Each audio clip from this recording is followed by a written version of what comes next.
transportador o un canal. Y bueno, nada más para recordar, pues tenemos varios GLUTs, por ejemplo, el GLUT 1, que pues lo podemos encontrar, por ejemplo, en el riñón, el cerebro, en la córnea o en el colon, el GLUT 2, que la encontramos sobre todo en las células beta pancreáticas, el hígado, el riñón o el intestino delgado, el GLUT 3, que también lo encontramos en varios, el GLUT 4, que es uno que justamente que depende de insulina, lo podemos encontrar en el músculo y en los adipocitos, el GLUT 5, como el que estábamos viendo, lo podemos encontrar en el yeyuno, en los espermatozoides y en la microglia. El 6, bueno, es un pseudogen, y el GLUT 7 lo encontramos en el hígado. Hay más y hay algunos GLUTs que no se conoce como tal, o sea, sí su función, pero así como que está en duda todavía. Y con eso terminaríamos la parte del transporte y la absorción de los carbohidratos, la digestión. Y pasaríamos ya a la glucólisis. Una vez que entonces la glucosa entra en la célula, pues se va a dar como tal la glucólisis. La glucólisis también pues la podemos dividir como tal pues en su etimología, que es gluco, pues es azúcar, ¿no? Lisis, rompimiento de azúcar o de carbohidratos, y es la vía pues inicial de lo que vendría a ser la respiración celular. Como tal vamos a tener, bueno, podemos tener en realidad una vía que es la vía clásica y otra que es como la alternativa. La vía clásica, pues la vía de Emden-Meyerhof, que pues es la que se describe pues de toda la vida en todos los libros de bioquímica, pero también tenemos la vía de Edner-Doudoroff, que bueno, está más que nada es un número, se da en un número muy reducido de microorganismos, sobre todo, por ejemplo, bacterias como por ejemplo Pseudomonas. Y bueno, la glucólisis, pues nos vamos a enfocar en la vía que compete a los mamíferos o a los seres humanos, que es la vía de Emden-Meyerhof. Tenemos como objetivo degradar la glucosa hacia dos piruvatos. Este va a ser el objetivo principal, sin embargo, así como sucede en, no sé, en ciertos juegos donde tienes un objetivo principal, también vamos a tener ciertos objetivos secundarios, ¿no? El compartimento como tal, este proceso, esta vía metabólica se va a llevar a cabo en el citosol de las células y en donde va a suceder en prácticamente todas las células. Hay vías metabólicas que están más restringidas a cierto tipo de tejido, a cierto tipo celular, pero esto no sucede con la glucólisis como tal. Por lo tanto, la vamos a encontrar en prácticamente todas. Antes de entrar, nada más tenemos que aclarar que lo que es la primera enzima de la glucólisis, pues normalmente vamos a ver que, pues dependiendo de nuestra lectura, nos pueden marcar como dos enzimas. ¿A qué se debe esto? Bueno, esto se debe a que la primera enzima lo que hace, pues es justamente fosforilar a la glucosa para generar glucosa 6-fosfato. Lo que es la exoquinasa, pues la vamos a encontrar en todas las células del cuerpo, menos en dos tejidos, que son las células beta pancreáticas y los hepatocitos. Por lo tanto, la exoquinasa es la que tiene como mayor distribución tisular y pues hace lo mismo que la glucoquinasa, solamente que la glucoquinasa es específica, o es un isómero, de hecho, una isoenzima de la exoquinasa, porque prácticamente tiene la misma función de generar glucosa 6-fosfato, y pues esta la vamos a encontrar, pues si no es una es otra. Entonces, si la exoquinasa era en todas las células del cuerpo, menos las células beta pancreáticas y los hepatocitos, la glucoquinasa la vamos a encontrar en las células beta del páncreas y en los hepatocitos. Solamente esa es su distribución principal, bueno, principalmente su distribución tisular. Vamos a ver que tiene una Km, una constante de Michaelis alta, que pues nos va a decir que tiene pues poca afinidad a la glucosa. Y hay una cosa que la diferencia también es que no está regulada por la concentración de glucosa 6-fosfato, a diferencia de la exoquinasa, que sí está regulada por esta concentración. Ya como tal, entrando a la glucólisis, vamos a ver que la glucólisis se compone de 10 reacciones, que pues las podemos dividir en 5 y 5, en el cual la primera, en una fase que, bueno, son las primeras 5 reacciones, y la siguiente fase, pues, las últimas 5, que la primera fase se llama fase de inversión de energía. Se le denomina fase de inversión de energía porque aquí vamos a consumir dos moléculas de ATP, que recuerden que son la moneda energética, ¿no? Tenemos a nuestra glucosa, y la glucosa a través de la enzima exoquinasa o glucoquinasa en las células beta y los hepatocitos, lo que va a hacer es una primera reacción de fosforilación. Le va a pegar un fosfato a lo que es la glucosa en el carbono número 6, y esto hace una reacción irreversible. de forma que mantenemos a la glucosa dentro de la célula y evitamos que se vaya pues para otro lado, ¿no? Esto nos genera glucosa 6-fosfato, que a través de esta enzima, la fosfoglucosa isomerasa, que pues su nombre lo dice, es una isomerasa, lo único que hace es convertir a la glucosa pues, en fructosa, que pues es como su hermana, digámoslo así, porque básicamente tiene la misma cantidad de carbonos, nada más cambia su ordenamiento espacial y la genera en fructosa 6-fosfato. Posteriormente tenemos otra enzima muy importante para la glucólisis, que más adelante en este repaso lo iremos viendo, que es la fosfofructoquinasa 1, y aquí se da la otra reacción de fosforilación, la segunda reacción de fosforilación. Aquí consumimos el segundo ATP y lo que hace esta enzima es colocarle un fosfato al carbono número 1 de nuestra fructosa, generando de esta forma el sustrato fructosa, bueno, el producto en este caso, fructosa 1,6 bifosfato, o bueno, el intermediario, mejor dicho. Una vez que tenemos fructosa 1,6 bifosfato, a través de la enzima aldolasa, vamos a romper nuestra fructosa. La fructosa pues tiene 6 carbonos, entonces la vamos a partir 3 y 3. Por un lado vamos a tener una molécula de 3 carbonos que también tiene un fosfato, que es la dihidroxiacetona fosfato, y por otro lado tenemos el gliceraldehído 3-fosfato. Ambos pues son isómeros, uno del otro, porque pues tienen la misma cantidad de átomos y básicamente los mismos, solamente que su ordenamiento espacial es diferente. La dihidroxiacetona fosfato no puede continuar con el proceso de glucólisis, entonces tenemos que convertir a la dihidroxiacetona fosfato en gliceraldehído 3-fosfato por medio de esta enzima, la quinta enzima, la triosa fosfato isomerasa, que pues es una isomerasa. Entonces convertimos la dihidroxiacetona, por eso vemos esta flechita aquí, que nos dice que la vamos a convertir también en gliceraldehído. A partir de este momento hay que tomar en cuenta que vamos a tener dos moléculas de gliceraldehído. Entonces lo que vayamos a ver en la siguiente fase va a ocurrir por 2 veces. Muy bien. Entonces, esta fase como tal, ya las últimas 5 reacciones, pues va a ser la fase de recuperación de energía. Y pues justamente su nombre lo indica, nos ayuda, vamos a ver cómo aquí podemos generar algo de energía. Por un lado tenemos que el gliceraldehído 3-fosfato, todo lo que ocurre aquí es por una molécula de gliceraldehído, pero como habíamos mencionado que anteriormente, pues vamos a tener dos, porque convertimos la dihidroxiacetona en gliceraldehído, pues este proceso va a ocurrir 2 veces y por lo tanto los productos los vamos a adquirir 2 veces. El gliceraldehído lo pasamos a 1,3 bifosfoglicerato a través de la enzima gliceraldehído 3-fosfato deshidrogenasa y bueno, va a ser una reacción de oxidorreducción en el cual vamos a quitar algunos hidrógenos y se lo vamos a dar a una coenzima que es el NAT, que estaba en estado oxidado, se va a reducir y pues este va a ser un equivalente reductor que vamos a ocupar más adelante en la cadena de transporte de electrones, que igual lo iremos viendo. Entonces generamos un NADH y ya.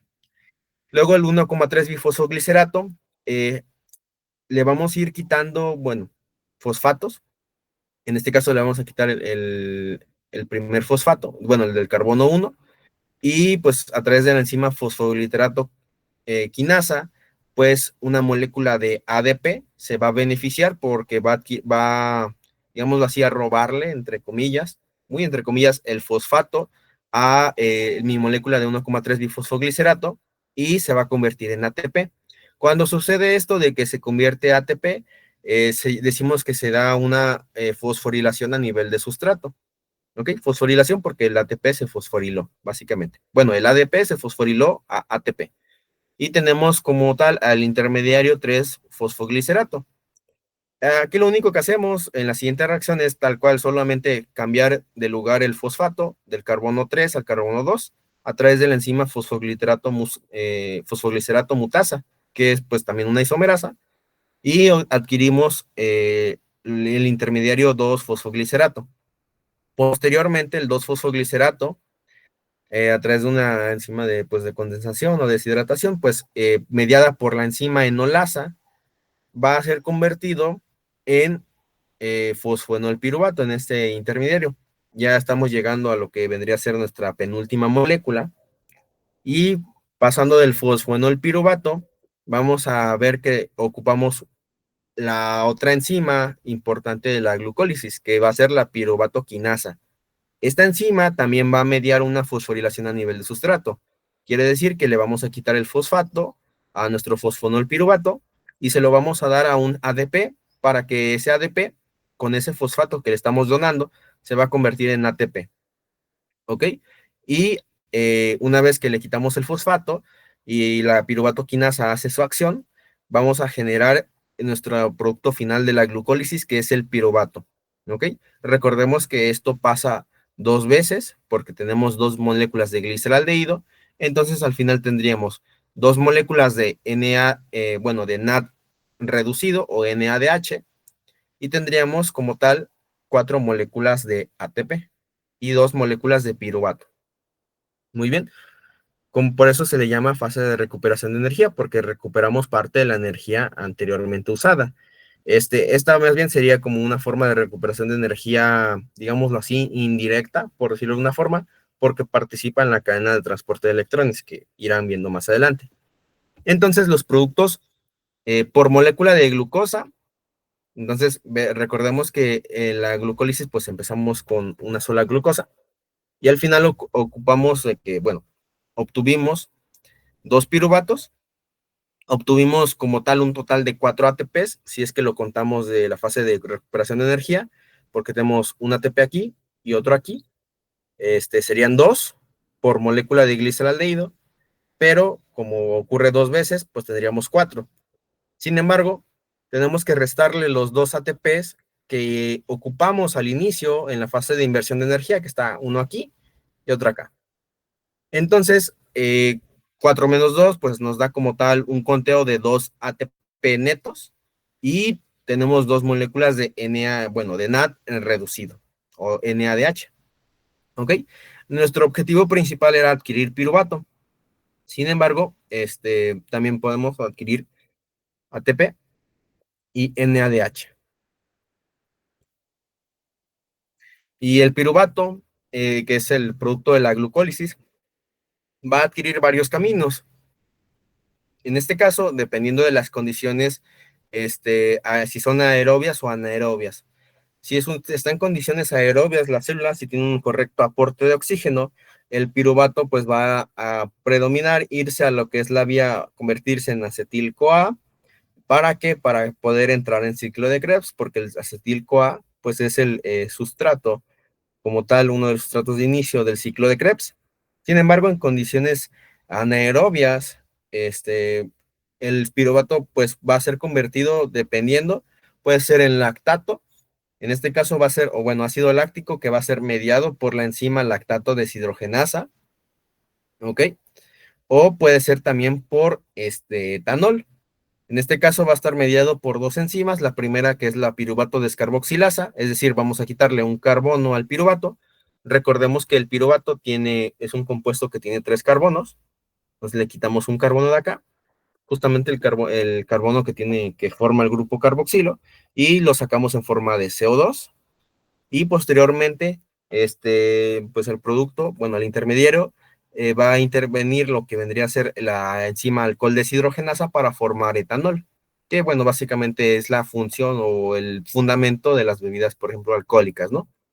Y el lactato, pues también, como se da en condiciones anaerobias, clínicamente también nos puede servir, por ejemplo, para evaluar, pues sí, justamente ciertas condiciones anaerobias, como por ejemplo el estado de choque.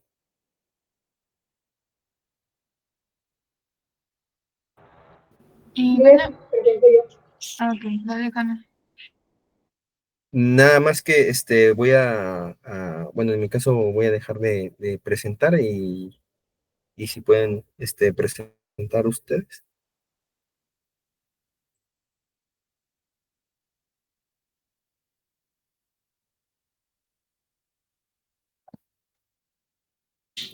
Listo. Ahora vamos a seguir con lo que es el ciclo de Krebs. Y bueno, básicamente el ciclo de Krebs, hagan de cuenta que va a ser el segundo paso del metabolismo. Ya nuestro compañero Miguel hablaba sobre la glucólisis y ya ven de que formaba dos piruvatos. Entonces, estos por cada cosa vamos a formar los 2 piruvatos, por lo tanto vamos a tener 2 ciclos de Krebs, ¿sale? Entonces, por eso vamos a tener una alta producción de energía. Y más que nada, pues va a ser el centro donde vamos a sacar sí o sí energía a partir de la glucólisis aerobia, ¿sabes? Porque la anaerobia es otra onda, ya les hablaba Miguel de eso. ¿De la siguiente, canal? Y bueno, básicamente el ciclo de Krebs va a ser dado dentro de la mitocondria de nuestra maquinaria de energía, porque pues es la que se va a llevar el trabajo de producción de ATP. Y ahorita lo vamos a ir viendo paso por paso. Y básicamente va a ser un ciclo cerrado, porque como ven, es literalmente un círculo. ¿Por qué? Porque tiene la característica de tener entradas de diferentes sustratos a partir del nivel que sea para entrar y producir energía. Si bien vamos a iniciar desde lo que es el citrato sintasa, pueden entrar las moléculas por donde quieran, ¿sale? O sea, realmente no es un paso 1, paso 2. ¿Por qué? Porque volvemos a lo mismo, es un ciclo cerrado donde tiene varias entradas, pero pues al final de cuentas busca la producción de energía, ¿sabes? Entonces, hay que tener en cuenta que el ciclo de Krebs va a estar compuesto por 10 reacciones. Sin embargo, vamos a nosotros poderlas englobar en 8 etapas principales. ¿Por qué? Porque como ya sabemos, en el ciclo de Krebs se repiten 2 pasos. Entonces, vamos a contar como 8 etapas y se las voy a explicar porque van a ver que, pues, una misma enzima hace 2 veces una reacción, ¿sabes? Entonces, no sé si Sana puede irle haciendo suma a cada enzima, por favor. Gracias. Como ven, yo ya les marqué con rojo donde aparecen las moléculas de producción de energía que van a ser el NAD y van a ser el FAT, que más adelante les voy a platicar de cómo funcionan como moneda de energía. Y bueno, vamos a iniciar básicamente con la primera reacción, que va a ser la de citrato sintasa. Ya vemos que tenemos la producción de acetil-CoA, que viene pues propiamente, o sea, de la glucólisis o de otro tipo de metabolismo, entra y vamos a convertirla en oxalacetato a citrato, ¿sale? Entonces, ¿cómo va a pasar esto? Bueno, vamos a ver que se van a condensar los 4 carbonos del oxalacetato, que ahí lo ven, de hecho, y con la ayuda del acetil-CoA, vamos a ver que vamos a ocupar 2, ¿sale? Entonces vamos a tener la siguiente formación del citrato. Entonces, iniciamos con oxalacetato. Vemos que tenemos los citratos sintasa, que más adelante nos van a hablar de su regulación, porque si ustedes se acuerdan, vamos a tener algunas enzimas que se llaman enzimas alostéricas, que van a ser estas enzimas que nos van a dar como el SIGA o el alto, ¿sabes? Entonces, tenemos el oxalacetato, pasa citrato con ayuda de citrato sintasa, porque se unió el acetil-CoA, ¿sabes? Y para esto se va a necesitar una molécula de agua. Y pues esta va a hacer una reacción irreversible. Por lo que vamos a decir que para volverla a regresar a oxalacetato vamos a ocupar otra enzima, que es la enzima citratoliasa, ¿sale? Por eso es una enzima alostérica, es una enzima que nos va a ayudar pues a darle como la continuidad. En el segundo paso vamos a tener la formación de la conitasa, ¿sale? Vamos a obtener la conversión propiamente de citrato a isocitrato. ¿Qué es lo que va a suceder? Pues vamos a isomerizarlo. ¿Se acuerdan de que isomerizar se trataba sobre darle otra estructura mediante las mismas moléculas que ya teníamos, darle una forma diferente? Entonces, vamos a ver qué va a ser una molécula que va a tener una salida y una entrada de agua. Y para esto pues, vamos a necesitar otra molécula, que es propiamente el agua que ya les mencionaba. Y como ven en la imagen, vemos que el citrato pasa a cisaconitato mediante la conitasa. Igual podemos tener como una inhibición por parte de otros productos, pero eso lo vamos a ver más adelante, ¿sale? Le damos a la siguiente, por favor. Y como ven, vamos a ver otra vez la conitasa. ¿Se acuerdan que ya les mencionaba yo que hay 2 reacciones que se repiten? Esta es una de ellas. Entonces, por eso nosotros podemos mencionarla como que son 8 fases importantes de las 10 reacciones, porque 2 se van a repetir, ¿sabes? Entonces, propiamente, en la siguiente reacción vamos a tener que el isocitrato de deshidrogenasa va a ser el punto clave en nuestra reacción, ¿sale? ¿Qué vamos a tener aquí? ¿Le puedo bajar un poquito, Ana? Ahí está. vamos a tener nuestra primera producción. Vamos a ocupar básicamente que requerir NAD y vamos a dar NADH. Va a ser nuestra primera producción de energía, ¿sale? Entonces, ¿qué vamos a tener aquí? Básicamente vamos a tener la conversión del isocitrato a alfa-cetoglutarato. Igual va a ser una enzima pues que nos va a ser irreversible, va a ser una reacción irreversible, por lo que vamos a ocupar otra enzima para poderla regresar, ¿sale? Por eso son las enzimas alostéricas, o sea, son enzimas que le dan como un alto para producir algo, ¿sale? Entonces, tenemos que el isocitrato va a perder un hidrogenión y este va a formar otra molécula, que es la que vemos ahí, que es la oxalocetato, ¿sale? En esta etapa básicamente va a ser inestable y se va a necesitar descarboxilar, por lo cual se va a convertir propiamente en la que tenemos ahí, que va a ser alfa-cetoglutarato, porque no se puede mantener en oxalosucinatos, ¿sabes? Entonces, por eso sucede esta reacción. Igual, vamos a tener una salida de dióxido de carbono, que es la que podemos ver ahí, mediante la ayuda de lo que es diferentes enzimas, que en este caso, pues propiamente es la isocitrato de deshidrogenasa. Vemos que otra vez se repiten, ¿verdad? ¿Pero por qué? Porque la molécula formada a partir del isocitrato no es estable, ¿sabes? Por eso propiamente entra otra vez la enzima y ahora sí va a formar el alfa-cetoglutarato. Es decir, que las dos reacciones se van a hacer en cuanto una termine, forme el oxalosucinato, va a formar inmediatamente la alfa-cetoglutarato, ¿sale? Y aquí pues nada más vamos a tener la salida del dióxido de carbono. Posteriormente vamos a tener la cuarta reacción, que va a ser la alfa-cetoglutarato, que vamos a tener propiamente la conversión del alfa-cetoglutarato a succinilcoasas, en donde vamos a tener una descarboxilación y propiamente vamos a tener una oxidación para convertirse en succinil-CoA. Para esto vamos a ocupar otra vez un NAD, ¿sale?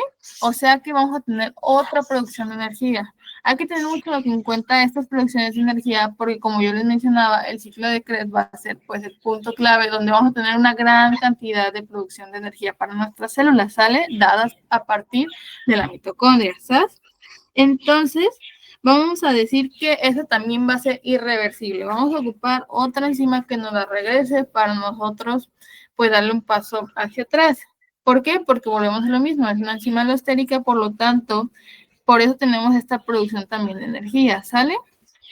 Posteriormente también tenemos la reacción 5, que va a ser la succinil-CoA sintasa. Básicamente vamos a tener igual la conversión de succinil-CoA a succinato. Como vemos, vamos tomando las moléculas que teníamos detrás porque volvemos a lo mismo, es un circuito cerrado, por lo cual vamos a tener moléculas que vamos llevando por detrás. Y pues igual, ahorita les traigo otro esquema donde van a ver que pueden entrar por un montón de lados porque va a ser nuestro punto medio. O sea, nuestras rutas metabólicas, el ciclo de Krebs está como al medio dentro de la mitocondria y todas las demás la interconectan porque al final de cuentas nuestras células buscan formar energía. Entonces, el mayor productor de energía, pues, es el ciclo de Krebs, ¿sale? Específicamente en la reacción 5, que va a ser propiamente la succinil-CoA sintasa, vamos a ver que formamos el succinil-CoA a succinato. ¿Y por qué va a suceder esto? Básicamente vamos a tener que romper un enlace tioéster del succinil-CoA y este nos va a generar el succinil-CoA, ¿sale? ¿Y qué va a suceder? Vamos a tener una liberación de energía y se va a formar el GTP, ¿sabes? Por lo que vamos a requerir este GDP que se va a liberar y vamos a decir que un GDP va a formar un GTP, por lo tanto vamos a tener un ATP, ¿sale? Es una moneda de intercambio, o sea que vamos a usarla como un ATP, ¿sabes? Y no se les pase para el conteo, porque al final, como ahí vemos, esta va a servirnos como propiamente un ATP, ¿sabes? Entonces, pasamos a la reacción 6, que va a ser propiamente el succinato. El succinato de deshidrogenasa, donde vamos a tener una conversión de succinato a fumarato. ¿Cómo va a suceder esto? Básicamente vamos a tener que el succinato es deshidrogenado, ¿sale? Y esto nos va a ayudar a la formación del fumarato, ¿sabes? Entonces vamos a requerir un FAT y este se va a convertir en FADH. Es otra moneda de energía. Ahorita vamos a ver el valor del NADH y el FADH, ¿sale? Porque son diferentes y es muy importante para al final decir, ¿sabes qué? Tal ciclo, tal ruta metabólica nos genera 20 ATPs o nada más nos genera 5 ATPs, ¿sale? Porque ahorita vamos a ver cómo sucede eso o por qué, ¿sale? Entonces, vamos a tener posteriormente la reacción 7, que va a ser principalmente dado por la fumarasa. ¿Y qué vamos a tener aquí? Básicamente vamos a tener que el fumarato va a pasar a malato. ¿Cómo va a pasar esto? Básicamente vamos a tener implicado una pérdida del doble enlace, que se lo pueden ver ahí de hecho, y se va a introducir una molécula de agua que nos va a ayudar a la conversión a malato, ¿sale? Igual, ahí vemos la entrada de agua y vemos el cambio que tenemos en malato por parte de la fumarasa. Igual, si pueden ir viendo en el ciclo, unas reacciones tienen doble, bueno, la flecha va a los dos lados, o sea, es reversible. ¿Por qué? Porque no son enzimas alostéricas como las otras que les mencionaba, como citrato sintasa, que nada más vemos ahí que solo tiene una sola flecha hacia un solo lado, porque ocupa ayuda de otra para regresarlas, porque va a ser nuestro semáforo, ¿sale? Es bien importante que ustedes se acuerden de estos puntos, porque pues hay diferentes cofactores, hay diferentes productos que van a inhibir o van a hacer que estas enzimas se activen, que más adelante las vamos a ver, ¿sabes? Igual, vemos la reacción 8, que va a ser el malato de deshidrogenasa, que vamos a tener propiamente la conversión de malato a oxalacetato, o sea, vamos a volver a tener el oxalacetato. Entonces podemos decir que el oxalacetato nada más nos va a ayudar como a la producción, va a ser como un carrito, ¿sale? Porque al final de cuentas vamos a volver a tener el oxalacetato. ¿Por qué?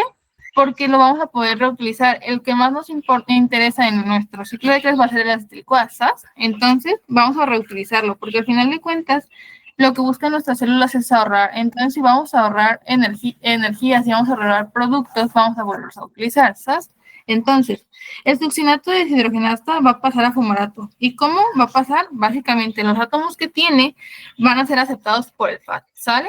Entonces, vamos a requerir un NAT y va a convertirse en un NADH, que es el que vemos aquí, ¿verdad? Vemos otra producción de energía, que era lo que yo les mencionaba. Y esta también es una enzima que es reversible, es un producto reversible. ¿Por qué? Porque tenemos las dos flechitas que tenemos. El oxalacetato puede pasar al malato o inversamente, ¿sale? ¿Por qué? Porque básicamente es un producto que podemos pasar mediante la malato de deshidrogenasa, ¿sabes?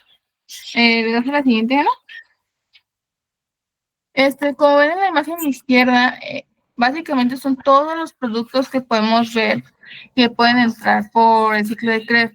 ¿Por qué? Porque realmente las células buscan formar energía. Va a haber diferentes condiciones que nos den que no tengamos un aporte adecuado de glucosa, pero nuestro cuerpo no se puede quedar nada más esperando que entre glucosa. Tiene que buscar una forma de sacar energía, ya sea por lípidos, ya sea por proteínas. Entonces, por diferentes aminoácidos y por diferentes otros productos van a entrar a diferentes niveles de lo que es el ciclo de Krebs, ¿sale? Como vemos, es lo que les mencionaba, no realmente tenemos un inicio y no tenemos un final, simplemente es un circulito que pueden entrar a diferentes niveles, diferentes productos. Por ejemplo, tenemos por parte principalmente lo que es el piruvato, que entra directamente al oxalacetato, como ya veíamos, o por otro lado, por ejemplo, tenemos el alfa-cetoglutarato, que podemos tener una entrada de glutamato, ¿sale? O por parte del succinil-CoA, que tenemos por parte del propionato, etcétera, ¿no? Entonces, estos son súper relevantes que ustedes se acuerden, porque lo suelen preguntar mucho, ¿sabes? Igual, aquí tenemos lo que es el aspartato, que nos va a dar oxalacetato mediante la transaminasa. ¿Por qué? Porque son productos que buscan simplemente formar energía. O sea, acuérdense muy bien eso, que los mitocondrios buscan la formación de energía a partir del sustrato que le pongan, ¿sale? Obviamente, depende del nivel que pongan el producto, va a ser la cantidad total que van a formar de energía, porque si nosotros hablamos de glucosa, pues vamos a hablar desde el principio, no vamos a pasar por toda esta producción de energía que ya veíamos, pero si nosotros entramos desde otro nivel, van a ser menos productos, menos cantidad de energía, pero no, pues son condiciones ya propiamente específicas, ¿sale? Y no hay que olvidar que, pues, obviamente se producen dentro de la mitocondria. Si bien la glucosa se da en el citosol, la mitocondria va a ser encargada del ciclo de Krebs, ¿sale? ¿Le das a la siguiente, por fin? Y bueno, les puse esta tablita que básicamente resume el procedimiento de lo que es el ciclo de Krebs y la cantidad de, pues, nada H de ATP que realiza. Obviamente no hay que recordar que cada glucosa va a formar 2 piruvatos, por lo tanto vamos a tener la producción doble en el ciclo de Krebs, por lo tanto vamos a tener un total aproximado de 30 a 32 ATPs. ¿Por qué?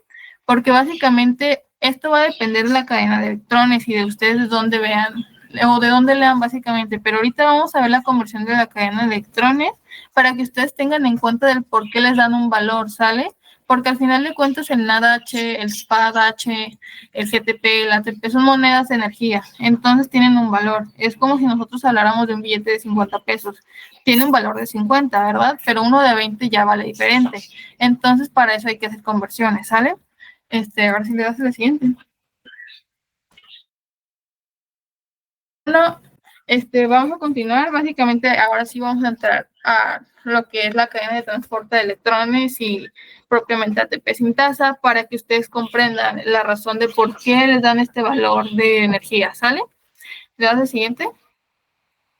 Básicamente, vamos a ver de que, como les mencionaba, vamos a tener esta formación de energía como nosotros, como otros organismos superiores, vamos a tener la formación de pues de los hidratos de carbono, lípidos, entre otras moléculas que yo ya les mencionaba, que cualquiera puede formar energía, obviamente van a generar una cantidad diferente. Por ejemplo, los lípidos producen más, los carbohidratos producen un poquito menos, ¿sale? Pero al final de cuentas vamos a buscar esta formación de moneda de energía, que va a ser esta moneda de intercambio que al final de cuentas nos va a resultar en ATP, ¿sale? Entonces, básicamente vemos que la respiración va a estar acoplada a la generación de intermediario de alta energía que nos va a producir la ATP. ¿Y con qué? Con la ayuda de la fosforilación oxidativa por la cadena respiratoria de electrones, ¿sale? Igual vemos aquí una ilustración que es bastante pues amigable para que ustedes comprendan que el punto es volver a recargar la cantidad de ATP, porque si vemos en algunos pasos de otros tipos de metabolismo utilizamos ATP, o sea que gastamos energía para producir más productos. Pero nosotros al final de cuentas buscamos recargar, volver a tener el ATP y esto va a ser pues diferente por ejemplo, el ciclo de Krebs que ya les mencionaba. ¿Le hace el siguiente? Y bueno, este es el esquema general de cómo se ve nuestra cadena de electrones. Básicamente igual va a ser dada dentro de lo que es la mitocondria, porque al final de cuentas ahí lo tenemos, vemos las dobles membranas, vamos a tener lo que es el espacio intermembranal, que es súper importante porque aquí se van a condensar la cantidad de hidrogeniones que vamos a ir viendo que se van a ir produciendo a partir de las diferentes monedas. Por ejemplo, aquí vemos en la membrana pues más proximal los diferentes complejos que tenemos, la entrada de SPADH, NADH, tenemos lo que es la ATP sintasa. Igual, obviamente hay que recordar que en el espacio intermembranal no está tan ácido, ¿sale? ¿Por qué? Porque al final de cuentas buscamos nosotros acidificarlo. O sea, no tiene tantos hidrogeniones al inicio, pero como nosotros estamos utilizando monedas de intercambio para la producción de ATP, vamos a meterle más hidrogeniones y se va a hacer más ácido, lo que va a activar básicamente a nuestra ATP sintasa. Y ahorita lo vamos a ir viendo paso por paso. ¿Le das a la siguiente, por fin? Y bueno, básicamente aquí vemos qué componentes van a tener nuestra cadena de electrones. Vamos a tener que estar el complejo 1, que es el NADH, que básicamente ahí lo vemos este recuadrito que está aquí. Luego tenemos el complejo 2, o que va a ser el succinato ubiquinona. En la Q puede ser el complejo Q o complejo ubiquinona. Mayormente se conoce como ubiquinona, ¿sale? Ahí está, propiamente tenemos la Q, que es la ubiquinona, que va a ser ayudada con la coenzima Q10. Tenemos el complejo 3, que va a ser por parte del citocromo reductasa, el citocromo C, el complejo 4 y ATP sintasa.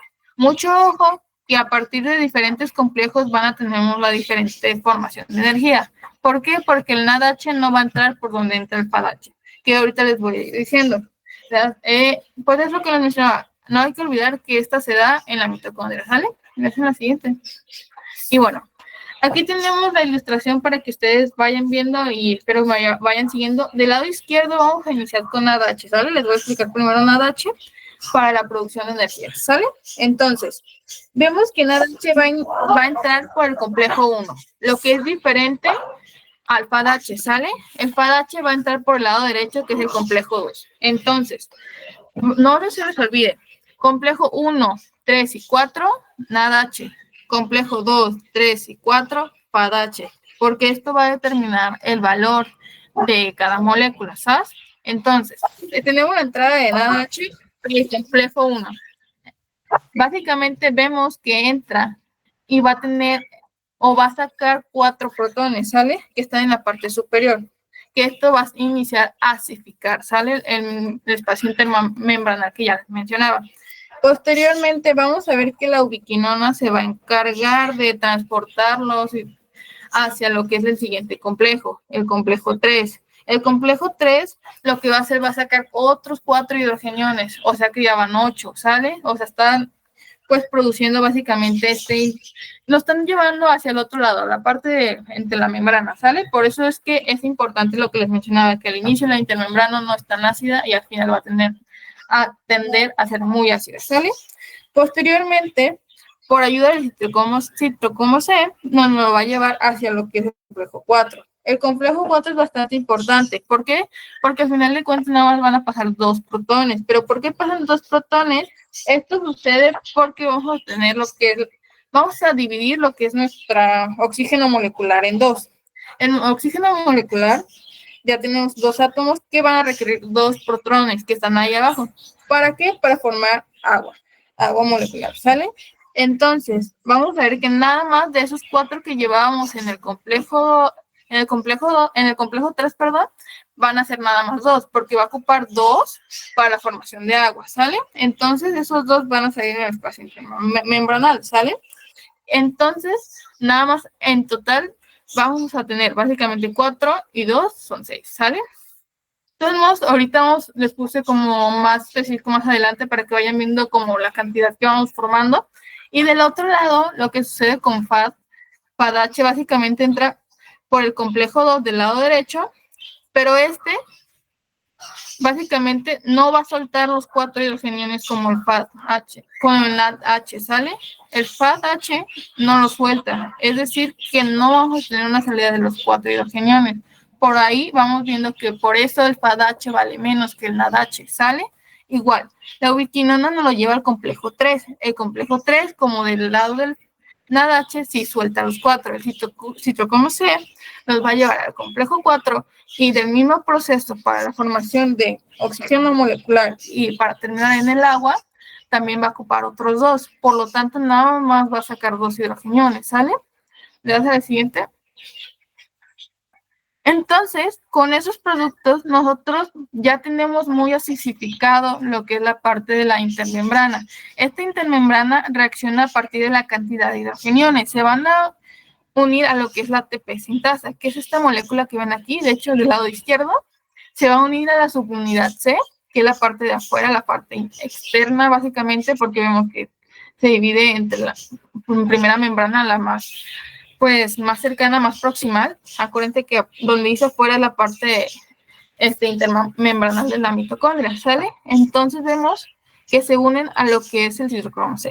Entonces esta va a empezar a dar vueltitas, ¿sale? Inicia a dar vueltitas para la entrada de hidrogeniones. Al final vamos a ver de que en la subunidad beta se va a unir el ADP y por estas vueltas que da lo que es la ATP sintasa va a terminar en ATP y ahí tenemos lo que es la formación de energía. ¿Pero cómo? Pues a partir de los hidrogeniones vamos a tener un valor. 4 hidrogeniones nos va a dar un ATP. Entonces, dependiendo de la cantidad de ATP formado por FADH o NADH, va a ser la cantidad de ATP que vamos a formar. Y como vemos en la ilustración del lado derecho, vemos que la glucólisis está en el citosol, como les mencionaba. Vamos a tener lo que es la oxidación del piruvato, que ya nos hablaba Miguel, y posteriormente lo del ciclo de Krebs, que nos van a llevar hacia la cadena de electrones, ¿sale? A la formación de energía. Porque si recordamos, todas las moléculas al final de cuentas forman energía. Dependiendo de la molécula, va a formar más o va a formar menos. ¿Sabes? ¿Le das a la siguiente? Y aquí lo tenemos. El NADH va a producir propiamente 2.5 de energía y el FADH 1.5. ¿Sale? ¿Por qué? Por la cantidad de hidrogeniones que están produciendo.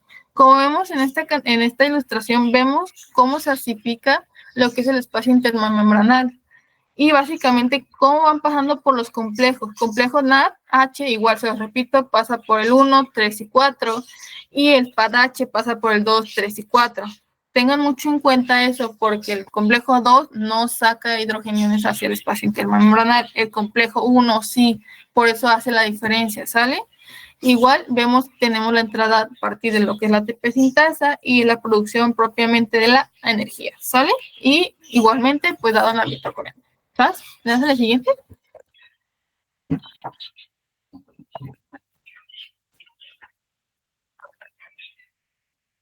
¿Le das al siguiente, por favor? Gracias. Y bueno, aquí les puse una tablita donde nos habla de la producción neta de energía. Básicamente vemos que lo que la glucólisis nos da 7 ATPs netos cuando hablamos de una glucólisis aerobia. Ojo que es aerobia, porque si no es aerobia va a producir menos. Ácido cítrico nos produce 25 netos. Y al final vamos a tener la producción de 32, ¿sale? Y en anaerobias, pues vean cómo se reduce, ¿sale? ¿Por qué anaerobia no forma 2? ¿Por qué? Porque no va a entrar, primero al ciclo de Krebs no va a entrar porque es anaerobia. Entonces vamos a tener un mayor gasto porque es anaerobio en glucólisis. Entonces nada más al final nos va a dar algo. Pero si es una condición aeróbica, básicamente tenemos la producción de 32. Obviamente la conversión del 2.5 ATP por parte del NADH o FADH, que vale 1.5, va a depender igual de lo que digan su literatura, ¿sale? Por eso dicen que al final se produce alrededor del 30 a 32 ATPs, ¿sabes? Pero mayormente por eso se producen 32, por la cadena oxidativa que ya veíamos. Complejo 1, complejo 2, complejo 3 y complejo 4. Que no se les olvide, NADH es complejo 1, complejo 3 y complejo 4. Y FADH es complejo 2, complejo 3 y complejo 4. Porque eso va a definir la cantidad de energía que ustedes van a estar formando, ¿sale? Listo.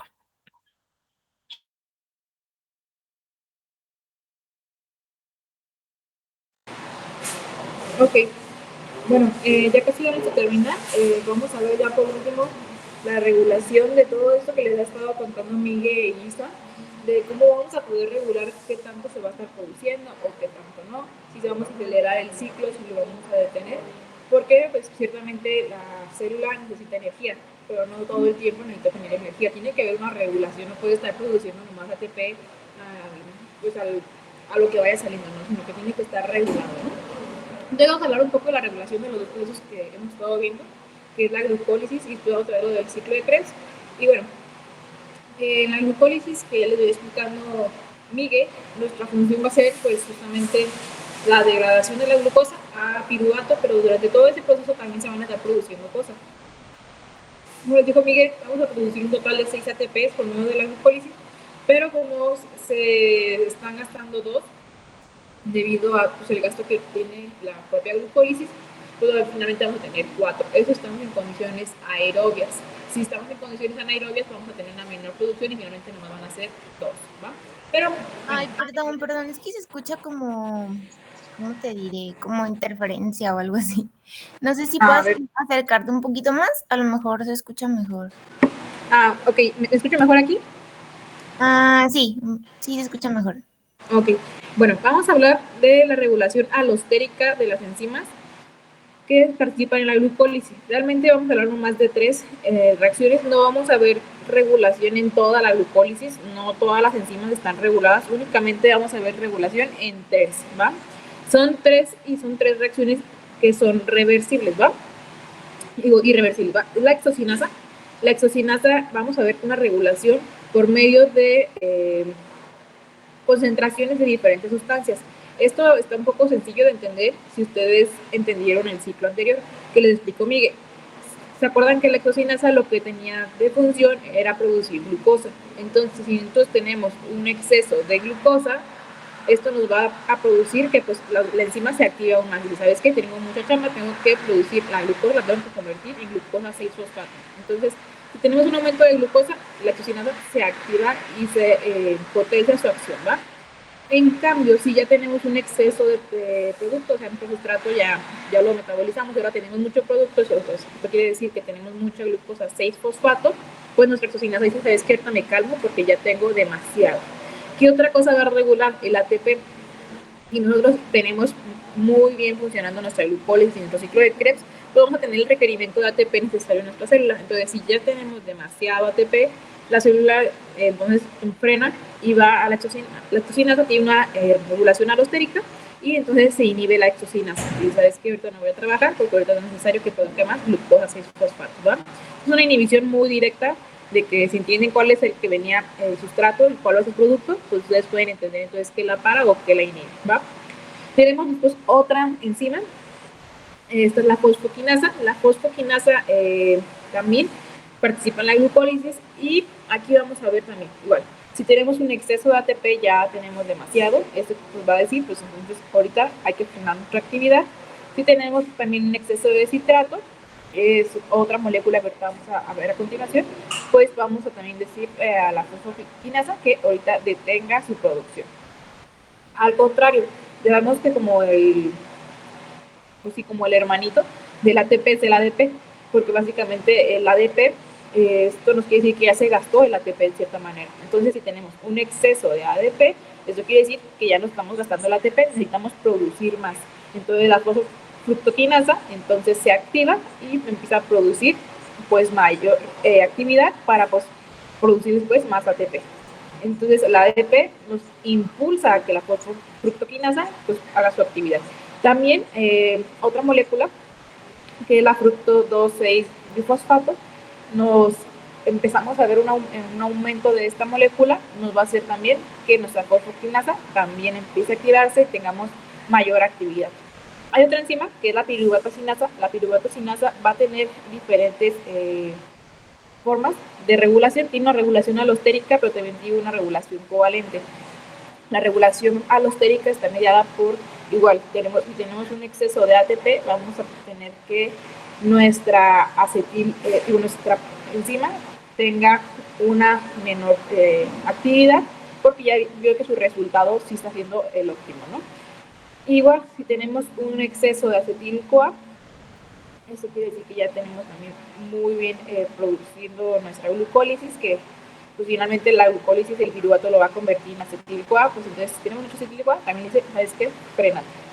En cambio, si tenemos un exceso de AMP o tenemos fosfonolpiruvato también en exceso, esto va a decir que pues necesitamos ahorita que la glucólisis siga trabajando, entonces va a activar a la piruvato-sinato para que siga trabajando, ¿va?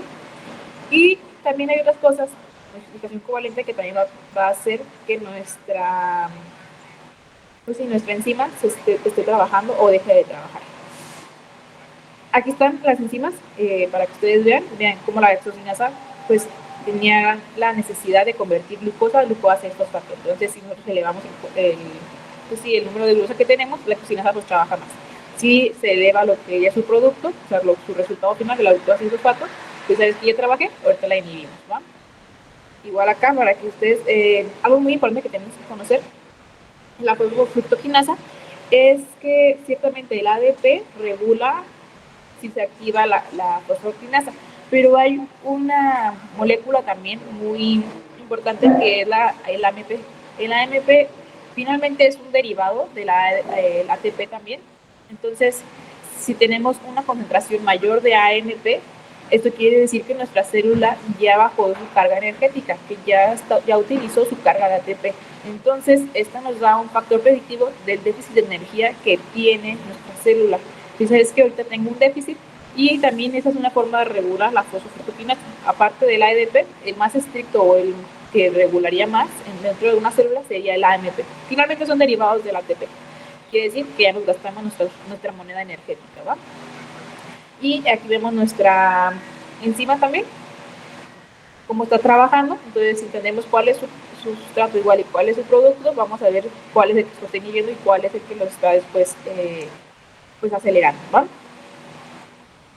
Y finalmente la última enzima que vimos, que era la piruvato-sinasa, vean cómo su función es convertir pues ciertamente nuestra molécula. Entonces, si tenemos un exceso o disminución da igual de nuestros productos o sustratos, pues vamos a ver también que se active o se desactive nuestra enzima. Y aquí viene un poco de la regulación hormonal. Nuestra glucólisis también tiene cierta regulación hormonal mediada por dos hormonas, que es la insulina y el glucagón. Esto va a ser mediada por una enzima que es la PFK2, que es una como hermana de la PFK1 justamente, y esta enzima puede estar activa o inactiva dependiendo de la concentración que antes tengamos de dos hormonas, la insulina y el glucagón. Entonces, si tenemos un exceso de insulina, nosotros vamos a convertir a nuestra PFK2 en una enzima activa. ¿Por qué va a hacer esto? Porque la insulina lo que va a promover es que una enzima que está ahí intermedia, que es la que ustedes ven ahí 3P, Esta enzima lo que va a permitir es que vamos a quitar nuestro grupo fosfato que tenía nuestro PCK2. Entonces, si quitamos, recuerden que hay siempre que si nosotros hacemos una reacción de desfosforilación, esto va a hacer que nuestra enzima se active. Entonces, si le quitamos el grupo fosfato, la activamos. En cambio, si nosotros queremos ya desactivar esa enzima, si la queremos activar, entonces vamos a tener un aumento de glucagón, y el glucagón se va justamente pues, activar cuando nosotros ya tenemos una situación de que no tenemos tanta glucosa. Entonces lo que queremos hacer es que ahorita se inactive, entonces el glucagón se activa esta enzima que es la PK2, PKA, que lo que va a hacer es que por medio del gasto de un ATP va a quitar un grupo fosfato, se lo va a pegar a nuestra PCK2 y lo va a convertir en una enzima inactiva. ¿Para qué nos sirve que esté inactiva o activa? Bueno, lo van a entender de esta manera. Si tenemos una PCK2 activa, va a producir de fructosa 6-fosfato a una fructosa 2,6-difosfato. Si ustedes recuerdan, la fructosa 2,6-difosfato la utilizábamos acá para potenciar la producción o potenciar la actividad de la fosfofructoquinasa. Nosotros tenemos mucho de esta sustancia, por medio de una regulación alostérica, potenciábamos que la fosfofructoquinasa estuviera trabajando. Entonces, ¿para qué queremos que esta enzima esté trabajando? Pues para que la glucólisis esté funcionando. Esto quiere decir porque tenemos mucha glucosa en nuestra célula y necesitamos que pues se esté metabolizando y tengamos una producción de nuestra glucólisis, ¿va? Ahí lo van a entender mejor aquí con este dibujito que les hice, porque pues nuestras enzimas también van a participar activando justamente la piruvato-cinasa. Vean cómo el glucagón lo que potencia es que nuestra PKA esta enzima esté activa, y esta enzima al estar activa lo que va a hacer es justamente agregarle grupos fosfato a nuestra enzima piruvato-cinasa. Si nosotros agregamos grupos fosfato, inactivamos a nuestra enzima. Entonces, por eso la piruvato-cinasa tenía dos tipos de regulación. Tenía una regulación hormonal o covalente y tenía una regulación alostérica, ¿va? Y vean cómo pues, el glucagón detiene ahorita nuestra glucólisis. En cambio, la insulina lo que va a hacer es que va a promover que la enzima, la PPP, tenga pues, mayor actividad, y esto lo que va a hacer es reacción de desfosforilación. Esto quiere decir que va a quitar los grupos fosfato, y al quitarle los grupos fosfato que tenía cuando estaba inactiva, pues va a convertir en una enzima activa. Entonces la glucólisis va a empezar a trabajar, ¿va? Ok, esa fue la regulación de la glucólisis. Ahora vamos a pasar con el otro ciclo, ¿va? Una vez que la glucólisis ya trabajó, pues va a producir justamente nuestro piruvato. El piruvato se va a convertir en pues acetil-CoA, y el acetil-CoA ya va a poder entrar, se va a unir con el oxalacetato y vamos a tener así la producción de nuestro ciclo de Krebs, ¿no? Entonces, no se los explicamos muy a detalle, pero pues seguramente ya lo vieron en clase. Para que el piruvato se convierta a acetil-CoA, tiene que participar justamente un complejo de enzimas, que ahí lo ven, está aquí representado como E1, E2 y E3. Estas enzimas se le llama el complejo piruvato deshidrogenasa, que pues finalmente sus reacciones lo que van a causar es que el piruvato se convierta en acetil-CoA. Es una serie de reacciones que hay ahí. Entonces, nuestro ciclo de Krebs lo podemos regular desde esa instancia, desde que el piruvato se va a convertir en acetil-CoA. Va a tener diferentes tipos de regulación. Va a tener una regulación directa, una regulación covalente y una regulación alostérica. Estas enzimas, principalmente la E2 y la E3, ¿va? Que van a tener una regulación directa. ¿Cómo va a ser esto? Ok, directa va a ser que si tenemos un aumento de acetil-CoA, que pues es el producto que vamos a terminar haciendo, pues esto quiere decir que ya trabajaron bien. Entonces ya sabes que ahorita ya inhibanse, no ocupamos que estén ahorita ustedes trabajando, y va a inhibir principalmente la E3 del complejo, ¿va? Si nosotros, al contrario, tenemos un aumento de coenzima ACH, de coenzima CoA, esto quiere decir que tenemos pues bastante sustrato. Entonces el sustrato le va a aumentar su actividad para que la E3 pues cambie más, ¿no? Otra cosa, de aquí en adelante, para que también se les quede, siempre que tengamos un aumento de NADH, vamos a tener una inhibición, ¿va? Siempre, de hecho, vean ahí el esquema, identifiquen donde hay NADH y vean cómo siempre tiene un signo como de menos. Esto quiere decir de inhibición. El NADH siempre termina inhibiendo o deteniendo un poco nuestro ciclo de Krebs. ¿Por qué? Porque recuerden que si tenemos producción de NADH, finalmente, si está funcionando nuestra cadena de electrones, vamos a tener pues producción de energía, vamos a tener producción de ATP. Entonces se cumplió el objetivo. Entonces si tenemos mucho NADH, ¿sabes qué? Estamos trabajando bien, ahorita ya frénate un poquito tu actividad porque no necesitamos tanto, ¿va? Entonces, si tenemos un exceso de NADH, vamos a inhibir principalmente el complejo E2 y ¿sabes qué? Ahorita detente, no necesitamos convertir tanto piruvato a acetil-CoA. Y igual, al contrario, tenemos demasiado NAD, o sea, NAD en su forma oxidada, pues esto puede decir que pues necesitamos, al contrario, necesitamos que produzcamos más, entonces va a activar más a nuestra E2 de nuestro complejo piruvato, ¿va? Que es hidrogenasa. Esa es la regulación directa. Tenemos una regulación también covalente. Esto va a estar mediada por la quinasa y la fosfatasa. Entonces, si tenemos un aumento de, pues si tenemos una activación de la quinasa, lo que vamos a hacer es que disminuyamos nuestra acción de este complejo, porque justamente vamos a empezar a fosforilar nuestras enzimas y al fosforilar nuestras enzimas, pues vamos a tener que se detiene su actividad. En cambio, la fosfatasa, al revés, si tenemos, necesitamos que nuestras enzimas estén activas, todas las enzimas vamos a quitarle su grupo fosfato, vamos a hacer reacciones de desfosforilación y vamos a aumentar su actividad. Y también está la regulación alostérica. Esto está sencillo también. Si tenemos demasiado ATP, esto quiere decir que el ciclo está funcionando bien, entonces lo va a frenar este complejo para que pues ahorita ya no se esté haciendo tanto. En cambio, si tenemos elevadas concentraciones de AMP, pues vamos a impulsar para que el piruvato se convierta a acetil-CoA y entre en el ciclo de Krebs. Ok, tenemos otra regulación, ya hablando ahora sí del ciclo de Krebs. Recuerden que Isa les estaba hablando de las enzimas alostéricas, que son las enzimas que van a estar encargadas de la regulación. Son estas tres: la citrato sintasa, la isocitrato deshidrogenasa y la alfa-cetoglutarato deshidrogenasa, ¿va? Estas tres enzimas. Tenemos la citrato sintasa, que ustedes también ya, que les enseñé el ciclo, lo van a poder identificar, pero pues principalmente su regulación para que se active esta enzima va a estar dada por dos cosas: por oxalacetato y acetil-CoA. Si tenemos una elevación de esto, vamos a producir que nuestro citrato sintasa eleve su actividad, y en cambio si tenemos una elevación de citrato, vamos a ver que nuestra citrato sintasa pues se va a terminar inhibiendo, ¿va? Ok.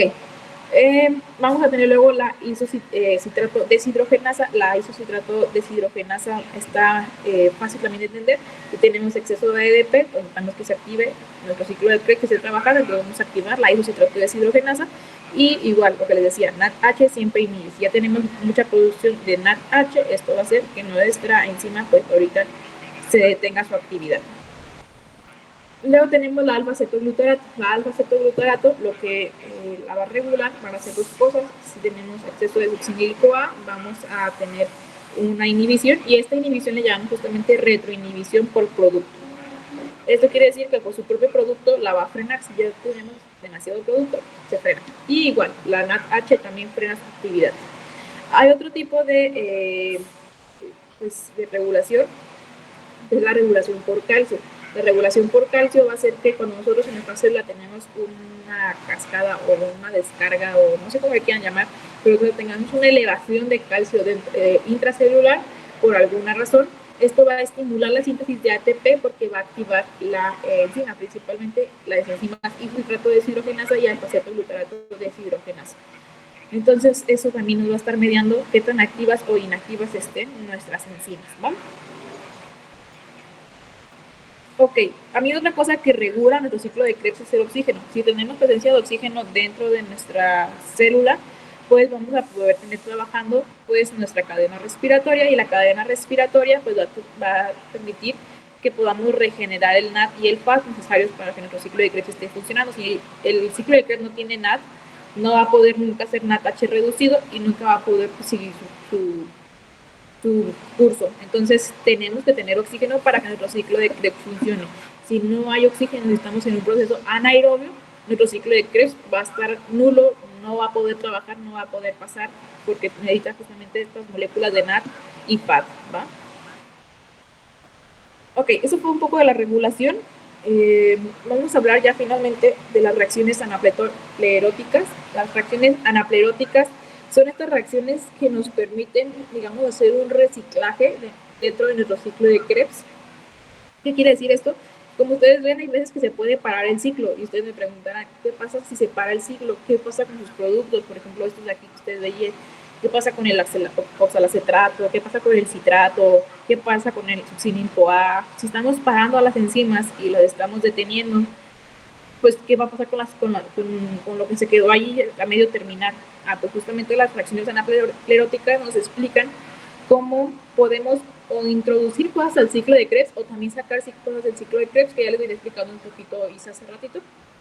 Que por ejemplo la reacción catalizada por la piruvato carboxilasa pues convierte al oxalacetato por la piruvato carboxilasa, pues el piruvato lo va a convertir en oxalacetato. Entonces así vamos a poder obtener oxalacetato dentro de nuestro ciclo de Krebs.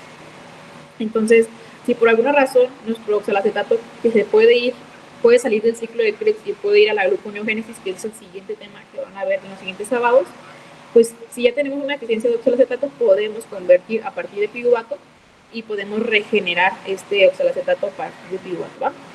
También hay otra, por ejemplo, la transaminación de aminoácidos. Esto nos sirve para que en caso de que nuestras células haya quedado sin alfa-cetoglutarato porque se frenó su producción ahorita o algo, pues puede justamente conseguir más por medio de una transaminación, por ejemplo, del glutamato o del ácido aspartico y regenerar el alfa-cetoglutarato. También la descarboxilación de ácidos grasos. Los ácidos grasos pueden ser metabolizados y así vamos a generar acetil-CoA. Y el acetil-CoA pues vamos a poderlo obtener entonces de otra manera, no solamente a partir de piruvato. Y pues el acetil-CoA ya puede entrar a nuestro ciclo de Krebs, se une al oxalacetato, forma el citrato y pues ya inicia el ciclo de Krebs, ¿no? No se repone justamente directamente un intermediario del ciclo, pero ayuda a mantener el flujo del carbono dentro del ciclo. Ok, porque recuerden que pues, acetil-CoA no es realmente como, no lo consideramos dentro del ciclo, sino que pues viene antes. Y es el que se une luego con el oxalacetato y pues ya comienza el ciclo, ¿no? Y pues también la formación de succinato a partir de metilmalonil-CoA. Hay otras vías que están cerca de nuestro ciclo de Krebs que están funcionando, producen succinato y esto pues, nos puede justamente ayudar a pues reponer ciertos compuestos del ciclo, ¿va? Y aquí vemos también pues cómo se puede ver nuestra salida o entrada, cómo hay unas reacciones que son reversibles y otras son irreversibles, de cómo nuestro propio ciclo de Krebs puede sacar otros productos, aparte de producir ATP, INAD, etcétera. También puede, en caso de que se quede ahorita parado y sabes que ahorita no necesitamos producir más, pues por ejemplo el alfa-cetoglutarato lo puede convertir en glutamato y el glutamato se puede convertir en una proteína y eso pueden también hacer purinas, etcétera, ¿no? También, por ejemplo, el succinil-CoA, algo importante es que puede sufrir un metabolismo, en caso de que otro se haya frenado justamente acá nuestra enzima, entonces se frenó nuestro ciclo de Krebs, se está almacenando mucho succinil-CoA, entonces el succinil-CoA puede llevar a cabo unas reacciones de metabolizarse por una vía diferente y puede contribuir a la formación luego de nuestro grupo hemo, que nos sirve para nuestra hemoglobina. Y así, pues muchas cosas, ¿no? También, por ejemplo, el oxalacetato se puede convertir en glucosa a partir de la gluconeogénesis, puede también ayudar a producirlo aspartato o al revés, el aspartato se puede convertir en oxalacetato. Son diferentes cuestiones que ustedes pueden ver como el ciclo del ácido cítrico, que también se le llama así el ciclo de Krebs, pues puede contribuir a productos anabólicos y catabólicos. Anabólicos, por ejemplo, para que haya síntesis de ácidos grasos a partir de acetil-CoA, o también de colesterol, o el grupo de hemo, lo que les mencionaba, el succinil-CoA, o también pues a la producción luego de glucosa por medio de la gluconeogénesis. O también en procesos catabólicos, por ejemplo, puede degradar aminoácidos y también pues va a terminar produciendo nuestra energía, ¿no? Aquí es para que ustedes más se den una idea de por qué llamamos el ciclo de Krebs como el ciclo central, para que ustedes vean cómo participan tantas reacciones. O sea, vean, aquí tenemos nuestro ciclo de Krebs, tenemos nuestro ciclo de Krebs que está participando alrededor, se ven todas las rutas metabólicas, bueno, la mayoría de las rutas metabólicas, y ven cómo pues todo está unido, no lo vemos separado, sino que todo nuestro cuerpo funciona de una manera unida, pero el que se mantiene al centro y el que mantiene a todas las demás es pues, el ciclo de Krebs, porque finalmente todas las demás pues nuestras demás rutas metabólicas van a entrar de ATP. Si no tenemos ATP que lo produce el ciclo de Krebs, que es quien mayormente nos puede producir una mayor carga de ATP, pues no van a funcionar nuestras demás rutas metabólicas, ¿va? Y pues eso sería todo de nuestra parte. No sé si hay dudas, preguntas o algo que quiera alguien agregar.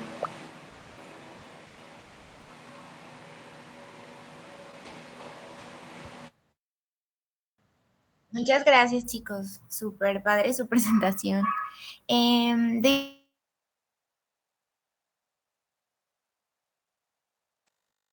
Déjenme.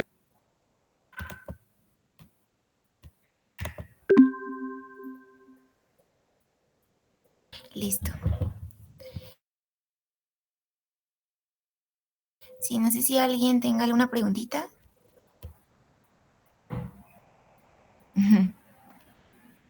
Ay, Dios, sus corazones.